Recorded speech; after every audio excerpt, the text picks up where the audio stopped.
Aujourd'hui, on parle d'astrologie, puis plus précisément, comment on peut manifester notre vie de rêve en se synchronisant avec le cycle de la Lune. Depuis qu'on étudie la Lune, on se rend compte qu'elle a une influence sur nous dans nos vies subtilement, autant dans le biorhythme, les animaux, les marées dans l'océan.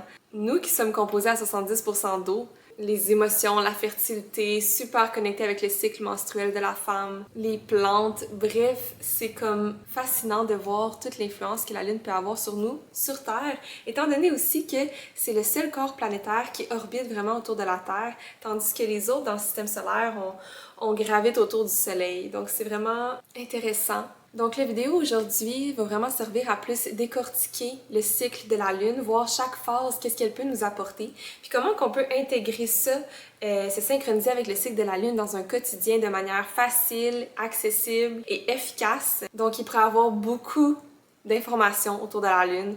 On pourrait approfondir sur plein de choses, mais cette vidéo aussi est vraiment consacrée sur le cycle de la Lune et comment se l'approprier dans un quotidien de manière à ce qu'on retrouve une certaine fluidité et meilleur alignement aussi, en remarquant plus comment la Lune peut venir nous influencer au quotidien. Donc, premièrement, avant de me lancer complètement dans le cycle complet de la Lune et toutes les phases qu'elle contient, j'aimerais commencer par juste démystifier qu'est-ce que la Lune représente en astrologie. Si on la compare aussi avec l'énergie du Soleil qui est très présente, en fait, le Soleil, on peut penser à cette énergie très lumineuse qui représenterait plus notre force vitale, consciente, notre manière d'extérioriser notre lumière, comment on se présente dans le monde. C'est vraiment plus une énergie yang, une énergie masculine. Puis quand on pense à la Lune qui, en fait, reflète la lumière du Soleil, on peut penser en fait aussi à comment nous, on reflète le monde extérieur, comment on intériorise les expériences, les choses qu'on vit. C'est vraiment plus notre énergie yin, notre énergie féminine. Ça englobe tout ce qui est de notre monde émotionnel, nos mémoires, notre intuition, notre monde interne en fait. Donc ça peut vous donner une petite idée de ce que représente la Lune en astrologie. Donc pour commencer, pourquoi est-ce que j'associe le fait de se synchroniser avec le cycle de la Lune et le pouvoir de manifestation pour concrétiser notre vie de rêve? Premièrement, c'est vraiment puissant parce que si on connaît bien la manifestation, on sait que dans le processus de vouloir manifester quelque chose dans notre réalité, on doit vraiment être connecté avec l'émotion ressentie. Donc, c'est pas simplement quelque chose qu'on souhaite, qu'on écrit quelque part, qu'on demande à l'univers, quoique ça peut tout faire partie, mais c'est vraiment lorsqu'on se connecte à l'émotion de ce qu'on désire, comme si ça faisait déjà partie de notre vie, puis qu'on réussit à vraiment ressentir la gratitude, puis d'être connecté à l'abondance, mais tout ce qui vient dans la sphère énergétique de l'émotion. Puis si on se souvient bien, la Lune gère tout ce qui est de notre monde émotionnel. Donc, c'est vraiment puissant pour justement faire l'introspection, puis d'aller apporter de la clarté sur ce qui se passe à l'intérieur de nous, puis faire la place à accueillir cette émotion-là qui va ensuite nous permettre d'accueillir dans notre vie ce qu'on désire. Puis, il n'y a vraiment aucune limite à où est-ce que ça peut nous amener. Donc, c'est puissant parce que la Lune reflète nos émotions, puis on peut pas manifester quelque chose tant qu'on ne s'est pas connecté avec l'émotion vécue dans la réalisation d'une manifestation quelconque. Donc, par exemple, que je veux manifester ma carrière de mes rêves, je dois être capable de me connecter avec l'émotion que je ressentirais si chaque jour je me réveille et puis j'ai déjà la carrière de mes rêves. Donc je dois être capable de me connecter avec cette émotion-là. Mais il y a aussi le fait que la Lune peut venir justement nous aider à refléter si on a des émotions qui bloquent une manifestation. Par exemple, justement que je veux manifester ma carrière de rêve, mais si au fond de moi, je sens que j'ai pas les capacités, que j'ai des doutes, que j'ai des peurs, des fausses croyances ou des insécurités par rapport à vivre vraiment ma carrière de rêve, ben la Lune peut justement m'aider à mettre en lumière c'est quoi qui vient, quelles émotions viennent me bloquer à pouvoir atteindre cette manifestation. Puis ensuite, je peux encore mieux m'en libérer puis faire plus de place à ce que je veux réellement créer. Donc, enlever les blocages émotionnels, c'est aussi une manière que tu peux travailler avec la Lune pour arriver à manifester ce que tu veux dans ta réalité. Je trouve aussi que, en fait, de se synchroniser avec la Lune, c'est tellement une façon simple, facile et accessible de juste se reconnecter avec la source, avec la nature, avec le rythme naturel des choses. Donc pour moi, c'est aussi une manière d'entrer en meilleure collaboration avec l'univers. Parce que dans la manifestation, oui, on a l'émotion qui est vécue, mais aussi il faut prendre action dans nos vies, il faut être capable de lâcher prise, il faut être capable de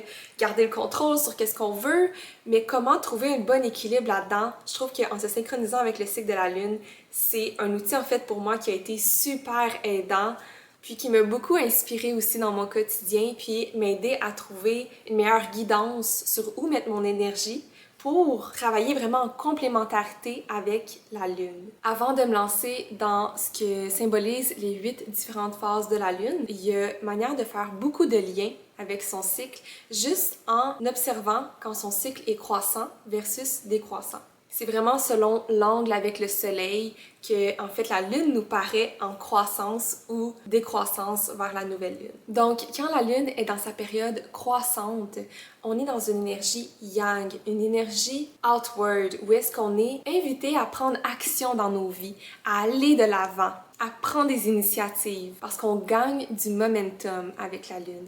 Donc, c'est comme si on a le vent dans le dos. Ils disent aussi que c'est particulièrement bon de se faire couper les cheveux dans une lune croissante parce qu'on prône justement la croissance. À l'inverse, quand on est dans une période décroissante, la lune nous amène plus inward. Donc, elle nous amène à ralentir, à aller un retour à l'intérieur.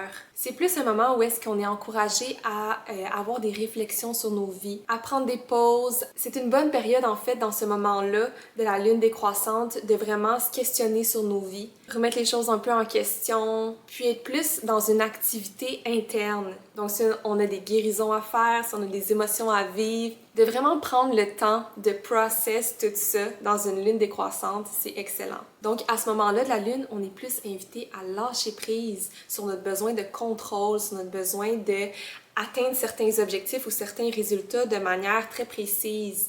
Donc, on est amené à vraiment suivre le flow de la vie. C'est moins une énergie invitante à démarrer quelque chose de nouveau. On arrive maintenant à décortiquer les 8 phases de la lune. Pour commencer, le cycle débute lors de la nouvelle lune. Donc, la phase numéro 1, la nouvelle lune. Comme c'est la première phase du cycle, on est invité à vraiment incarner le plus possible la sérénité, la paix, l'ouverture, parce qu'on débute vraiment un nouveau cycle. Donc, le but, c'est d'être le plus ouvert et réceptif possible pour toutes les possibilités qui s'en viennent sur notre chemin. Il y a aussi beaucoup l'aspect de purification, justement, vu qu'on débute un nouveau cycle, on veut vraiment être capable d'avoir laissé derrière tout ce qui appartenait au cycle passé, pour avancer plus légèrement dans ce nouveau cycle. Donc, de se débarrasser de toutes les énergies qui nous bloquaient, qui nous servent plus, pour vraiment avancer avec légèreté dans ce nouveau cycle. Là, à l'étape de la nouvelle lune, c'est comme si la fameuse phrase « je récolte ce que je sème » est encore plus puissante parce que, comme on débute le nouveau cycle, c'est comme si la Terre est vierge, est super fertile à semer nos idées, nos intentions, puis à récolter tout au long du cycle. C'est pourquoi c'est super bon au moment de la nouvelle lune d'entretenir encore plus consciemment un discours interne positif et un discours externe aussi, dans le fond. Le but, c'est vraiment d'être clair sur qu'est-ce qu'on veut, puis de vraiment prendre le temps de mettre nos intentions, en fait. Donc, nouvelle lune, on est sur une page blanche. C'est le moment de choisir qu'est-ce qu'on veut semer dans notre vie. Et plus qu'on est justement détaché du passé, plus qu'on est dans une ouverture à vouloir essayer des nouvelles choses sans être teinté de tout ce qui est familier pour nous ou tout ce qui est déjà un terrain connu. Donc, c'est important de garder notre ouverture, notre perspective très large lors de la nouvelle lune parce qu'on veut pas se mettre des limites déjà en partant. On veut commencer le plus ouvert possible pour pouvoir justement accueillir toutes sortes de possibilités qui pourraient être des raccourcis ou des chemins différents qu'on n'aurait pas pensé qui peut mener à une manifestation super en alignement avec son soi supérieur, par exemple. Donc, pour ceux qui pratiquent le journaling, c'est super un bon moment en nouvelle lune de justement prendre le temps d'écrire nos intentions. Ça peut être aussi juste d'écrire sur une feuille de papier, mais ça peut être aussi simple que simplement verbaliser à la lune, ou verbaliser à un ami, ou à soi-même devant le miroir, ou juste à travers les pensées. Mais tout ce qui nous permet de se reconnecter avec c'est quoi nos objectifs, c'est quoi nos souhaits, qu'est-ce qu'on veut manifester dans notre réalité. Donc, ça peut être par la méditation, ça peut être le bon moment justement pour créer un vision board, dessiner toutes les formes d'art qui permettent de se reconnecter avec ce qui est important pour nous. Comme on parlait tantôt, pour manifester quelque chose dans notre réalité, il faut qu'il y ait l'émotion qui vient avec. Donc, c'est super important lors de la nouvelle lune qu'on ait aussi cette croyance fondamentale que nos souhaits, nos désirs, nos manifestations sont à notre portée de main, sont accessibles pour nous, qu'on est capable de croire en nous et croire à l'abondance de l'univers, qu'elle est capable de nous offrir tout ce qu'on désire et encore plus.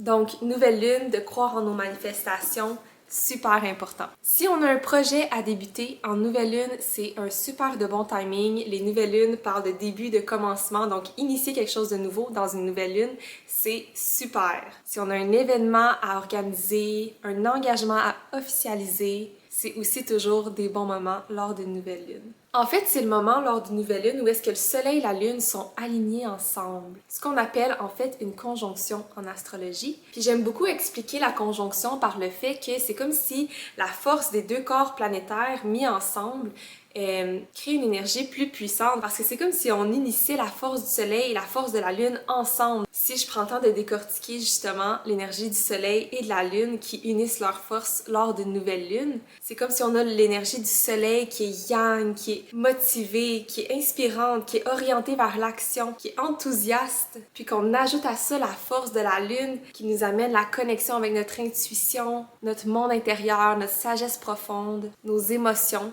Donc c'est comme si c'est le moment où c'est plus facile de trouver harmonie entre ces deux sphères-là de notre vie. Entre notre expression et notre monde intérieur, il est facile d'avoir un meilleur alignement. Donc, nouvelle lune, moment de croire à notre potentiel illimité et à viser haut. Donc, si je pouvais résumer la phase de la nouvelle lune en 3 mots, ce serait la purification, premièrement. Purifier notre énergie, mais aussi purifier notre environnement. C'est bon d'avoir un environnement propre, épuré pour accueillir le nouveau. Ensuite, intention et manifestation, évidemment. Clarifier nos intentions. Qu'est-ce qu'on veut vraiment? Qu'est-ce qu'on veut voir se manifester dans notre réalité? Puis finalement, le renouveau. Donc, initier quelque chose de nouveau, se permettre un nouveau départ, peu importe de quelle manière ça peut prendre, mais accueillir la nouveauté. On arrive maintenant à la deuxième phase du cycle lunaire, donc le premier croissant de lune. Maintenant qu'on a semé nos intentions, qu'on a clarifié ce qu'on voulait, qu'on a tenté quelque chose de nouveau, la lune nous invite encore plus à explorer ce qu'on désire, à explorer nos rêves, à leur faire plus de place, à approfondir sur qu'est-ce qu'on a initié en nouvelle lune. Donc la lune passe de aucune lumière à un petit croissant de lumière qui nous donne une inspiration, qui nous donne une guidance. C'est sûr qu'elle n'est pas encore à son plein potentiel, il y a encore juste un petit peu de lumière qui est éclairée sur la lune. Donc, ça se peut qu'on sente qu'on ne sait pas encore trop où est-ce qu'on s'en va dans un premier croissant de lune, mais c'est pas grave. Le croissant de lune nous invite simplement à prendre action, à aller de l'avant, peu importe ça ressemble à quoi, mais de faire au moins un premier pas vers notre objectif. Donc, si je devais résumer le premier croissant lunaire en 3 mots, ce serait premièrement l'exploration. Donc, explorer qu'est-ce qu'on souhaite, qu'est-ce qu'on désire réellement, même si on ne sait pas trop des fois où est-ce qu'on s'en va, juste être dans cette ouverture et énergie d'exploration. Ensuite, l'action et le courage de juste avancer vers nos buts, de prendre action, même si c'est des petits pas, mais mettre en mouvement nos projets. Puis troisièmement, l'espoir. Donc, cultiver et nourrir l'espoir, la motivation et l'inspiration, alors que ce tout premier puits de lumière apparaît sur la Lune. Ensuite arrive la phase du premier quartier lunaire. Donc ici, c'est comme si le soleil et la lune dans le ciel forment un aspect carré. En astrologie, les carrés sont connus pour être assez plus comme un défi ou un challenge. Puis c'est important d'avoir certains challenges parce que ça nous permet d'évoluer. Donc le premier quartier lunaire arrive un peu pour venir nous tester. Est-ce que qu'est-ce qu'on veut, on le veut vraiment? Jusqu'où on est prêt à se battre pour atteindre ou réaliser une certaine manifestation. Donc, est-ce que c'est un moment où est-ce qu'on va abandonner ou est-ce que c'est un moment qu'on va persévérer et se rapprocher encore plus d'un objectif? Ça peut aussi nous faire réaliser en fait que nos manifestations, nos désirs ou nos intentions ne sont pas nécessairement alignés avec nous. C'est plus quelque chose qui vient par exemple nourrir notre ego, puis donc ça va nous faire abandonner plus facilement. Et si c'est quelque chose qui vient vraiment nourrir notre âme, souvent, on va être plus capable d'accueillir ces défis-là devant nous. Donc, justement, le quartier lunaire est comme là pour te faire réaliser, est-ce que c'est réellement en alignement avec ton âme? Est-ce que c'est réellement quelque chose qui vient te nourrir? Puis en fait, l'univers, des fois, te réserve quelque chose de mieux encore. Puis lors du premier quartier, c'est un peu pour te faire réaliser si tes souhaits ou tes intentions sont réellement en alignement avec toi ou bien s'il y a un autre chemin qui se présente. Ça se peut, lors d'un premier quartier, qu'on se mette vraiment à douter de soi-même, douter de nos objectifs, douter de nos intentions et manifestations, puis de ce qu'on croit réellement être capable de manifester dans notre réalité. Mais le premier quartier nous encourage vraiment à persévérer. On se rappelle, la lune, elle est croissante, donc on est encore invité à mettre notre énergie vers l'avant, puis rester motivé. Puis là, ben, ça va être le moment de réaliser si c'est encore quelque chose de très important pour toi. Est-ce que tu es prête à mettre les bouchées doubles, puis accueillir les défis sur ta route, puis t'engager pleinement pour la concrétisation de tes manifestations? Donc, si j'avais à résumer le premier quartier en 3 mots, ce serait premièrement ajustement. Donc, on vient vraiment réévaluer et ajuster nos intentions. Le premier quartier vient confirmer ou infirmer si les intentions qu'on a mises à la nouvelle lune sont encore en alignement avec soi ou bien si on a des réajustements à faire puis réécrire de nouvelles intentions. Donc, ajustement. Ensuite, persévérance. Persévérer devant les défis. Est-ce que je suis encore fidèle avec les intentions que j'ai mis à la nouvelle lune? Est-ce que j'agis encore dans cette même élan-là? Est-ce que j'ai mis des efforts concrets dans ma vie pour me rapprocher de mes buts et objectifs? Puis finalement, engagement. Parce qu'il faut faire preuve d'engagement dans notre réalité si on veut arriver à concrétiser ce que l'on souhaite. Puis à la période du premier quartier, bien ça vient tester un peu notre engagement. Donc ce serait mon petit résumé pour le premier quartier. On arrive ensuite à la gibbeuse croissante. La gibbeuse croissante, c'est la dernière phase avant la pleine lune. Donc la lune approche de plus en plus à sa pleine lumière. Il peut y avoir justement un sentiment d'avoir gagné du momentum ou de devoir encore plus être persévérant et endurant. Moi, je le vois vraiment comme le sprint final avant la ligne d'arrivée. Puis c'est reconnu en fait que la majorité des humains ont tendance à abandonner juste avant de connaître un certain résultat ou une certaine réussite. Donc ici, à la gibbeuse croissante, on est invité à continuer d'avancer. La lune est encore dans sa croissance. Donc continue d'aller vers l'avant. On est encore dans la période de construction. C'est encore un bon temps si on a des ajustements encore à faire au niveau de nos intentions, si on réalise qu'il y a des choses qui sont plus en alignement avec nous ou si on a d'autres choses qui se sont ajoutées en cours de route.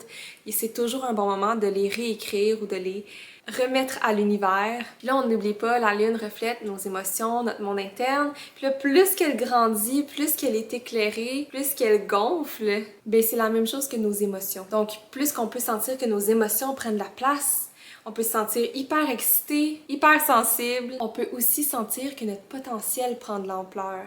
Tout devient comme plus grand. Donc, si j'avais à résumer la phase de la gibbeuse croissante en 3 mots, ce serait le momentum. Donc, premièrement, de gagner du momentum. On est proche du plein potentiel de la pleine lune. Ensuite, d'être opportuniste. Donc, ne pas trop abandonner rapidement. S'il y a des opportunités qui se présentent lors d'une gibbeuse croissante, c'est encore le temps de les prendre en considération puis de foncer. Même si c'est peut-être des fois des portes qui s'ouvrent devant nous, mais qu'on aurait tendance à refuser ou ne pas aller explorer, ben la gibbeuse croissante t'invite à continuer d'avancer. C'est pas le temps de overthink les opportunités, de se lancer dans des longs questionnements de pour et contre. C'est le temps de faire preuve de spontanéité, de suivre ce momentum-là, parce que l'énergie, elle est fertile à créer des grandes choses. Il y a beaucoup de la lune qui est éclairée et on est encore dans la phase de construction, dans la phase croissante. Donc, ça peut nous offrir des résultats très différents de ce qu'on s'attend si on se permet justement de continuer de sortir de notre zone de confort puis de prendre les portes ouvertes devant nous. C'est des bons moments pour prendre sa place, oser être dans le spotlight, de briller pleinement puis d'oser tout simplement. Mon 3e mot pour la gibbeuse croissante, ce serait l'expression. La canalisation des émotions, en fait. Donc, on est invité à vraiment bien prendre soin de gérer nos émotions. Comme la lune approche sa pleine lumière, c'est bon de socialiser, de jouer dehors, de faire du sport, tout ce qui nous permet de canaliser nos émotions. C'est très privilégié à ce moment-ci de la lune parce qu'on veut surtout pas garder tout à l'intérieur. On arrive finalement à la pleine lune. Donc, la pleine lune, c'est un moment très fertile pour la concrétisation de nos manifestations. Donc, ça se peut qu'on puisse déjà récolter les fruits de notre manifestation, mais il faut quand même faire confiance au timing divin de la vie. Les pleines lunes, en général, viennent apporter beaucoup de révélations concernant nos manifestations. Donc, soit que on va littéralement récolter les fruits de nos manifestations. Mais ça se peut aussi qu'on ait simplement des signes de l'univers qui nous rappellent que nos manifestations sont en cours de route. Puis ça se peut aussi que les signes qu'on reçoive de l'univers lors d'une pleine lune soient pour mettre en lumière les blocages, les insécurités, les fausses croyances ou les émotions qui nous bloquent ou nous empêchent d'accéder à la concrétisation de nos manifestations. Donc c'est vraiment important lors d'une pleine lune d'observer c'est quoi les signes que l'univers t'apporte à ce moment. Puis essayer de prendre conscience de où est-ce que tu te situes par rapport à la récolte de ce que tu as semé lors de la nouvelle lune. Parce que étant donné que la lune, elle est enfin complètement éclairée, c'est comme si tout est mis en lumière au niveau de nos émotions, au niveau de notre intuition. Donc, on a accès plus facilement à ce monde intérieur, aux mémoires de notre subconscient, aux émotions refoulées. Donc, ça vient vraiment mettre en lumière des choses qui nous aident à prendre conscience pour mieux avancer ensuite dans la concrétisation de nos manifestations. Ça se peut aussi que ce soit un moment clé où est-ce qu'on peut récolter de l'abondance qu'on a semée. Mais dans tous les cas, c'est vraiment une belle porte pour accéder à l'intérieur de soi. C'est aussi, lors d'une pleine lune, un excellent moment pour pratiquer la gratitude dans notre vie. D'être reconnaissant pour la personne qu'on est, pour le chemin qu'on a parcouru jusqu'à maintenant, pour l'environnement qui nous entoure, les relations qu'on entretient, les accomplissements qu'on a faits, les épreuves qu'on a relevées. Tout ça fait partie de nos manifestations, conscientes ou inconscientes, mais qu'on a réussi à créer dans notre vie. Donc, d'être capable de remarquer toutes les choses pour lesquelles on peut être reconnaissant, puis de pratiquer la gratitude, c'est super important au moment d'une pleine lune, parce qu'on est dans une énergie de récolte. Parfois, on oublie que certaines choses aussi qui font maintenant partie de notre vie, on a longtemps désiré ou persévéré pour atteindre. Donc, de continuer à célébrer et honorer l'abondance et les bénédictions et reconnaître la vie qu'on a réussi à construire jusqu'à maintenant. Contrairement lors d'une nouvelle lune, ici, le soleil et la lune sont dans deux directions opposées, sont dans deux énergies différentes aussi, parce qu'ils se trouvent dans deux signes astrologiques complémentaires. On parlait tantôt de la nouvelle lune où est-ce que les forces du soleil et de la lune s'unissent. On est dans une énergie yin interne, et bien quand c'est la pleine lune, on est dans une énergie yang. Les forces tirent vers deux directions opposées. La lune, elle est complètement exposée à la lumière. Tout est éclairé. C'est comme si la lune, qui représente notre monde interne, nos émotions, est mise à la lumière, donc nous rend plus vulnérables. C'est pourquoi c'est bon dans une pleine lune de se rappeler qu'on est tous humains, qu'on est tous pareils au fond. Puis que ça peut être des moments parfois challengeants si on a tendance à vouloir garder tout sous contrôle, puis à préserver une certaine façade parce que les pleines lunes sont là pour nous rendre plus humbles, puis nous faire prendre conscience des choses pour nous aider au final à accéder à plus d'alignement dans notre vie. Donc que ce soit par la récolte des fruits de nos efforts passés ou par la révélation d'émotions ou de blocages qui nous limitent. Dans les deux cas, la pleine lune est là pour nous aider dans notre alignement. Donc, c'est très possible que la pleine lune vienne brasser des choses. On l'entend souvent, que certaines personnes, lors de pleine lune, ont plus de difficultés à dormir ou qu'on devient plus en surcharge, peu importe. Mais on se rappelle que le soleil et la lune tirent dans deux directions opposées. Donc, l'énergie tire dans deux sens. C'est comme si elle est maximisée aussi, dans un sens. Donc, s'il y a des sphères dans ta vie qui se retrouvaient en déséquilibre lors d'une pleine lune, c'est souvent mis en lumière. Puis, il faut se rappeler, en fait, que c'est comme si l'univers travaille constamment dans le sens pour nous montrer le meilleur chemin pour nous.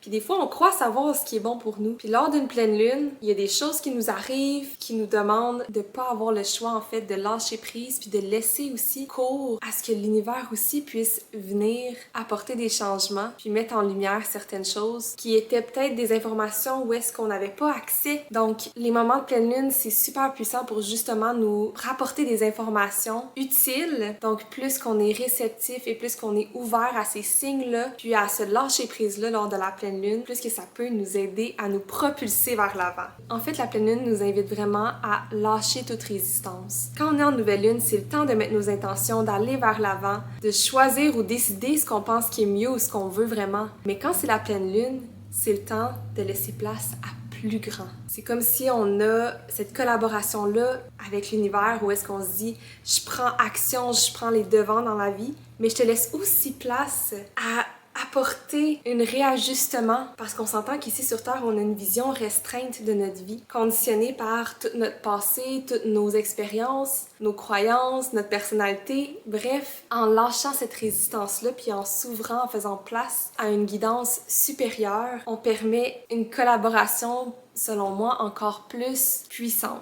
Donc, les choses peuvent brasser beaucoup lors d'une pleine lune, on le dit, c'est là pour nous réapporter en alignement, des fois pour nous montrer là où ils sont les déséquilibres dans notre vie, mais des fois, on est vraiment en alignement. Puis lors de la pleine lune, en fait, c'est tout ça qui vient aussi être amplifié. Il faut penser à une pleine lune comme un amplificateur. Donc, si on vit beaucoup de déséquilibre dans des sphères de vie, ça se peut que lors d'une pleine lune, ça vienne beaucoup mettre ça en lumière puis nous donner un peu pas le choix d'enlever la résistance puis de retrouver un meilleur équilibre. Mais quand que tout est relativement en équilibre et en alignement, mais lors d'une pleine lune, on récolte beaucoup, puis encore plus d'abondance et de positif qui est mis en valeur. La lune, on se rappelle, reflète la lumière du soleil. C'est comment on reflète dans notre vie nos expériences. Donc, si nos expériences sont teintées de positif, de joie, de paix, de bonheur, eh bien, lors de la pleine lune, tout ce qui est intensifie, bien, vient juste encore plus mettre en lumière et refléter cet alignement-là. Lors d'une pleine lune, on se rend compte que notre intuition est encore plus forte, plus précise, plus allumée. C'est comme si le voile entre le conscient et le subconscient est plus mince. Puis on a accès à plus d'informations. Les pleines lunes, c'est des moments de vérité. Si on a l'habitude avec certaines personnes ou certaines situations de mettre de côté, d'ignorer, de porter un masque, eh bien, lors de la pleine lune, c'est la vérité qui sort. L'univers souvent nous pousse à défaire nos attentes, déposer notre masque pour voir plus clair. Quand on essaye trop d'avoir le contrôle sur une situation ou de forcer une manifestation là, parce qu'on veut tellement que ça se concrétise dans notre vie, là, ben la pleine lune nous rappelle que c'est important aussi de faire confiance puis d'être capable de lâcher prise sur le résultat souhaité ou les attentes qu'on a établies envers soi-même. Donc encore une fois, je trouve que ça met bien en lumière cette collaboration-là avec l'univers où est-ce qu'il faut être capable justement de prendre action au niveau de nos manifestations ici sur Terre, de faire notre possible pour avancer vers ce qu'on veut, mais il faut aussi être capable de lâcher prise, enlever la résistance, s'ouvrir à l'inconnu et à la nouveauté que l'univers peut apporter dans notre vie. On se rappelle que la lune a une vision beaucoup plus grande que nous. Parfois, on pense savoir ce qui est bon pour nous ou ce qui est le mieux, mais l'univers a des meilleurs plans. Donc, de garder ce mindset-là en tête lors d'une pleine lune, c'est toujours winner. À la nouvelle lune, on a semé des choses, on a été inspiré, on a pris les devants, puis à la pleine lune, on remet ça entre les mains de l'univers. On dit « Ok, maintenant, tu t'en occupes, je te laisse prendre les devants. » Elle sait des choses que nous ne savons pas, puis on prend un rôle plus d'introspection, plus d'analyse, puis plus de guérison. Donc, ça va laisser place à ouvrir maintenant la phase de la lune décroissante. On est vraiment dans un moment de faire confiance à ce qu'on sait pas, puis à faire place à des résultats qui peuvent différer de qu'est-ce qu'on croit possible. Bref, si j'avais à résumer la pleine lune en 3 mots, ce serait premièrement l'intuition. Écoute ton intuition lors d'une pleine lune, elle est à son plein potentiel. Quels sont les messages que tu reçois? Quels sont les signes que tu captes de l'univers? Qu'est-ce que ça veut dire pour toi? Comment ça résonne en toi? Donc, être le plus possible réceptif aux révélations. Ensuite, la gratitude et la célébration. La pleine lune marque la mi-chemin du cycle, on s'en rappelle. On a terminé la phase croissante, la phase de construction. Il y a plein de choses dont on peut être fier. C'est le moment d'honorer ça, de se rassembler aussi lors d'une pleine lune. C'est une pratique qui était souvent faite par avant. Donc de s'entourer de ceux qu'on aime, de célébrer nos victoires, les grandes comme les petites. On se rappelle, la pleine lune, c'est une énergie yang qui est outward. Donc, on a besoin beaucoup de canaliser des choses, de s'entourer, contrairement à une nouvelle lune où est-ce qu'on va être plus dans notre bulle, dans notre monde, connecté à ce qu'on désire manifester. À la pleine lune, on est plus dans la célébration des récoltes. Donc, c'est super des bons moments pour fêter, pour se rassembler entre amis, en famille. Puis, le dernier mot, ce serait le pardon. Il faut se préparer au cycle décroissant qui commence. Donc, plus on lâche prise, plus on pardonne, plus on libère, plus on va faire de la place et ça va faciliter lors de la lune décroissante pour arriver à du nouveau lors de la nouvelle lune. Donc, laisser aller toute résistance. On arrive ensuite à la gibbeuse décroissante, donc la première phase après la pleine lune. Donc après la pleine lune, ça se peut qu'on se sente épuisé, ça se peut qu'on se sente soulagé.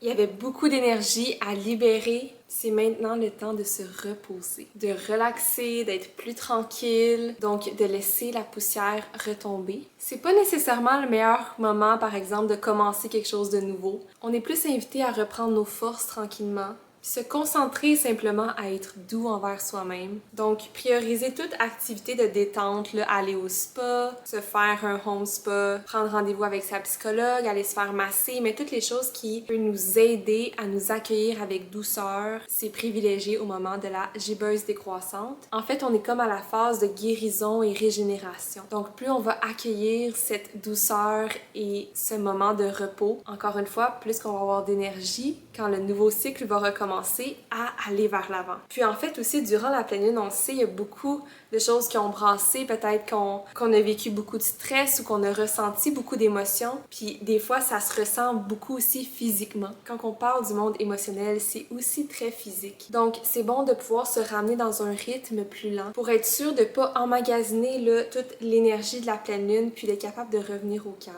Parce que sinon, on peut continuer sur un high de pleine lune alors que la lune nous invite à être plus inward.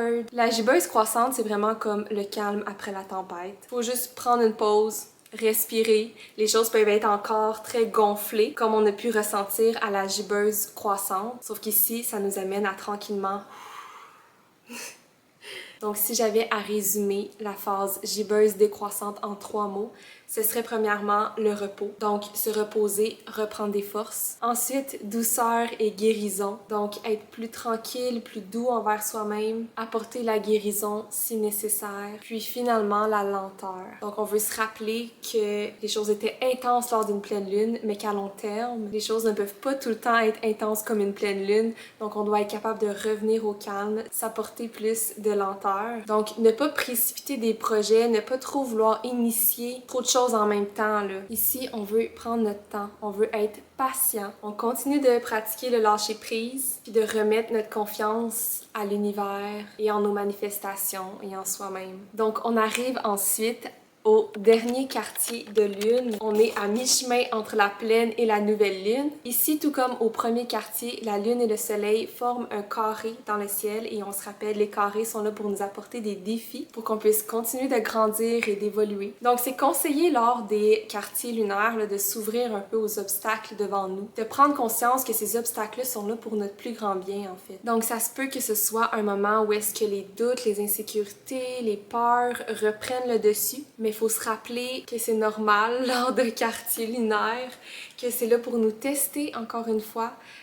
Ici, étant donné qu'on est dans la phase décroissante, on est vraiment invité à continuer de cultiver le plus possible un équilibre dans notre vie, de faire preuve de modération, donc de faire attention de ne pas aller dans les excès. Parfois aussi, lors du dernier quartier de lune, ça peut être un moment plus fragile à retomber dans des vieilles habitudes. Puis là, l'important ici, c'est pas de se taper sa tête si on remarque que c'est quelque chose qui arrive. Parfois, on a besoin de prendre un pas de recul pour pouvoir mieux avancer ensuite. Donc, des fois, ça nous fait réaliser, c'est vraiment plus ça que je veux. Puis il fallait que je le revive une dernière fois pour comprendre. Donc, d'être encore une fois doux avec soi-même. Et si j'avais à résumer le dernier quartier de lune en 3 mots, ce serait premièrement la résilience. On le sait, les quartiers nous apportent des défis, ils viennent nous tester. Est-ce qu'on a complètement lâché prise lors de la pleine lune ou est-ce qu'il y a encore de la résistance et des choses dont on doit laisser aller? Est-ce que tu as complètement remis ça entre les bras de l'univers ou est-ce que tu essaies encore de garder sous ton contrôle certaines choses? Donc,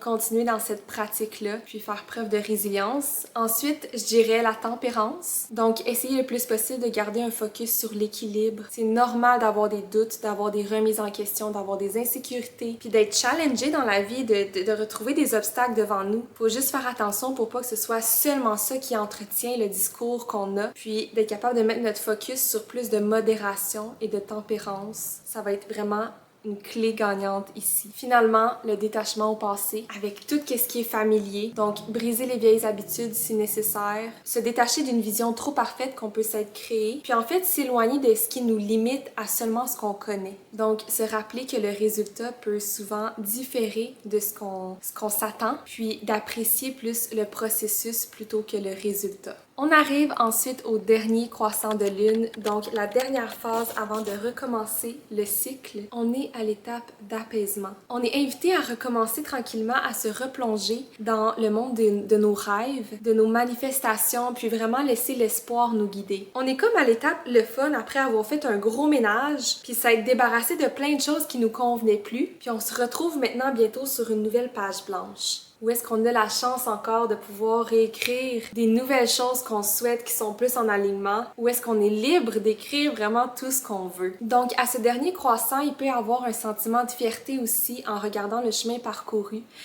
Ça va bientôt clore un premier cycle. Donc, à cette dernière étape, il peut y avoir un sentiment de fierté devant le chemin parcouru. Donc, on va s'apprêter à recommencer un nouveau cycle où est-ce qu'on va être invité à renaître pleinement parce que la lune va bientôt disparaître, on peut dire ça comme ça. La lune va être noire, ne sera plus du tout éclairée pour débuter son nouveau cycle. Donc, plus qu'on s'approche de ce néant, plus qu'on cultive l'espoir et qu'on fait place à une nouvelle inspiration. Donc, c'est le temps de rêver grand. Rêver la nuit, mais rêver aussi réveillé. On peut continuer à faire du ménage si ça t'inspire. C'est toujours super bon avant une nouvelle lune. Faire le plus possible de place à la nouveauté. Quand je parle de ménage, évidemment, sous toutes ses formes, ça peut être un ménage concret, physique, dans notre environnement, mais un ménage émotionnel, un ménage mental, un ménage dans nos habitudes, dans nos relations. Bref, tous les ménages sont les bienvenus avant une nouvelle lune, peu importe sa forme. Si on entretient encore une relation ou une situation qui nous sert plus, c'est un bon moment lors du dernier croissant de lune de s'en libérer pleinement ou d'exprimer notre malaise si on en a un. Bref, de faire face à quelque chose qu'on porte encore. C'est super privilégié encore là, à ce moment-ci. Donc, si j'avais à résumer le dernier croissant de lune en 3 mots, ce serait premièrement conclusion et bilan. Donc, c'est le temps de refléter là, sur le cycle qui vient de se passer. On arrive à une conclusion. Donc, qu'est-ce qu'on comprend, qu'est-ce qu'on a appris de ça, de voir le chemin parcouru, de se questionner aussi si nos prochaines intentions vont encore être en alignement avec les précédentes ou bien si on se réaligne vers une nouvelle direction. Mais bref, conclusion et bilan. Ensuite, je dirais le nettoyage émotionnel, faire du ménage, faire de la place à du nouveau, se sentir plus léger. Puis finalement, rêver. Rêver grand, méditer en regardant votre vision board, mais faites place à vos rêves. Sur ce, on a fait le tour des 8 phases de la Lune et comment s'en servir pour faciliter notre collaboration avec le divin, l'univers, peu importe, puis apporter un flow plus naturel, plus magique en se synchronisant avec le cycle de la Lune. Et là, si ça t'intéresse vraiment de pratiquer tes manifestations en alignement avec le cycle de la Lune, il y a des petites références que j'aimerais partager. Donc, premièrement, il y a une application que j'utilise super facile, super simple. Elle est gratuite, mais je pense qu'il y a une version que tu peux aussi acheter si jamais ça t'intéresse. Donc, la version gratuite donne déjà accès à beaucoup, mais si tu veux aller encore plus loin, tu peux aussi payer puis avoir la Lune et tout son cycle sur les mois précédents et les mois suivants. Mais c'est une application qui s'appelle The Moon. C'est une application en anglais. De toute façon, les informations sont assez lisibles si tu parles seulement français. À comprendre, c'est beaucoup des symboles, donc pas besoin de comprendre l'anglais. En fait, quand tu rouvres l'application, ça montre littéralement aujourd'hui la Lune, elle est dans quelle phase. Tu peux voir aussi elle est dans quel signe, puis tu peux même aller voir pour le reste du mois à quel moment la Lune va se trouver, à quelle période dans son cycle. Donc, super facile si tu veux suivre le cycle de la Lune de manière rapide et accessible. Puis si tu veux aller voir plus précisément la Lune, elle se trouve où par rapport à ta carte du ciel, par exemple, puis aller analyser avec dans quel signe astrologique elle se trouve, dans quelle maison astrologique elle se trouve. Tu peux aussi utiliser le site internet, évidemment, www.astro.com. En entrant tes coordonnées, donc date, heure et lieu de naissance, tu as ta carte du ciel. Puis en ayant accès à ta carte du ciel, tu peux ensuite avoir accès au transit, donc où est-ce que la Lune se trouve actuellement dans ta carte du ciel. Tu peux aller regarder ça à tout moment. Puis il y a aussi des astrologues comme Yasmin Boland, Jan Spiller par exemple, qui ont écrit des livres plus précisément sur la Lune. Si ça vous intéresse de prolonger votre lecture et votre connaissance sur la pratique du cycle de la Lune, ce sont des livres que j'ai particulièrement appréciés. Sur ce, j'espère que j'ai pu t'apprendre certaines choses sur la Lune et que ça peut t'aider à te connecter un peu plus avec son énergie, si puissante et magnifique. Donc, merci beaucoup et sur ce, on se revoit pour une prochaine vidéo.